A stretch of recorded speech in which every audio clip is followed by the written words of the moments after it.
আজকে আপনাদের সঙ্গে ভীষণ মজাদার এবং লোভনীয় একটা রেসিপি শেয়ার করতে যাচ্ছি, আর সেটি হলো ফিশ বল। ফিশ বলের এমন একটা মজার রেসিপি দেখাবো যে আপনারা চিকেন বল কিংবা মিট বল খাওয়া একেবারে ভুলেই যাবেন। চলুন তবে কথা না বাড়িয়ে শুরু করা যাক। তার জন্য প্রথমেই আমি এখানে 5 থেকে 6টি বড় সাইজের আলু মাছ বরাবর কেটে সেদ্ধতে বসিয়ে দিয়েছিলাম একটুখানি লবণ দিয়ে। আর এই পাশে নিয়ে নিলাম পাঙ্গাস মাছ। এখানে আমি প্রায় 6 থেকে 7টি টুকরা নিয়েছিলাম এবং লবণ, 1 চামচ আদা বাটা এবং 1 চামচ রসুন বাটা দিয়ে কিন্তু এগুলোকে সেদ্ধ করে নিতে হবে। আলু হয়ে গেলে এই পর্যায়ে আলুগুলোকে খুব সুন্দরভাবে একটি ম্যাশার দিয়ে ম্যাশ করে নিচ্ছি। একদম কিন্তু কোনো ধরনের লাম্পস থাকা যাবে না। এদিকে আমার মাছটাও সেদ্ধ হয়ে এসেছে। মাছ সেদ্ধ হয়ে আসার পর কিন্তু মাছটাকে ঠান্ডা করে খুব ভালোভাবে কাঁটাগুলো বেছে নিতে হবে। আপনারা কিন্তু চাইলে এখানে অন্য কোনো মাছও ইউজ করতে পারেন, তবে যারা পাঙ্গাস মাছ পছন্দ করে না তারাও কিন্তু এভাবে করে একবার খেলে এই মাছের ফ্যান হয়ে যেতে পারেন। আমার সবগুলো মাছ একবারে হয়ে গিয়েছে। এবারে আমি বাকি উপকরণগুলোকে অ্যাড করে নেব। এবারে একটি পাত্রে আমি এখানে প্রায় 1 কাপ পরিমাণ পেঁয়াজ কুচি নিলাম, ধনেপাতাও নিয়েছি অনেকখানি এবং 4 থেকে 5টি কাঁচামরিচ দিয়ে দিলাম 1 চামচের মতন লবণ, 1 চামচের মতন জিরার গুঁড়া, প্রায় 1.5 চামচের মতন গরম মশলার গুঁড়া।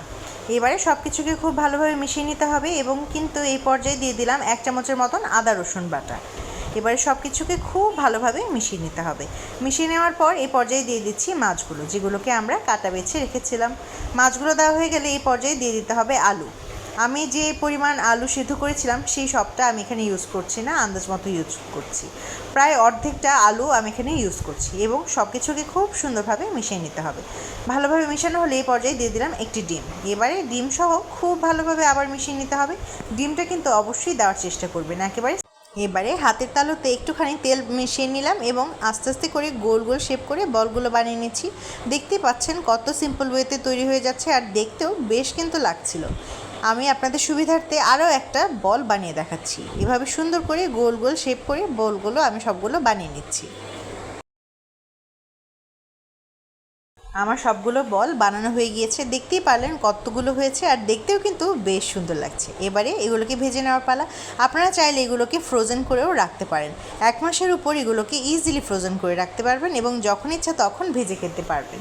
এবারে চুলায় একটা কড়াই বসিয়ে তেল গরম করে নিয়ে এর মধ্যে আস্তে আস্তে করে আমি আমার চিকেন বলগুলোকে দিয়ে দিচ্ছি। এইবারে কিছুক্ষণ সময় ধরেই খুব ভালোভাবে গোল্ডেন ব্রাউন কালার করে ভেজে নিতে হবে। খুব ভালোভাবে তেলের মধ্যে কিন্তু এগুলোকে ভেজে নিতে হবে এবং খেয়াল রাখতে হবে বারবার কিন্তু উল্টানো যাবে না, তাহলে দেখা যায় অনেক সময় ভেঙে যেতে পারে। কিছুক্ষণ সময় নিয়ে উল্টে পাল্টে গোল্ডেন ব্রাউন কালার করে ভেজে নিলে কিন্তু তৈরি হয়ে যাবে দারুণ মজার এই ফিশ বলটা।